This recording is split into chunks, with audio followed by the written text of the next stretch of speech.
Welcome to the construction process of a Dovra Rig X610.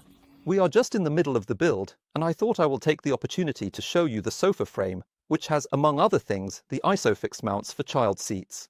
This sofa frame also has a clever solution where the rear frame is slotted, so in the event of a collision the backrest bends slightly forward, which is intended to prevent whiplash-type injuries.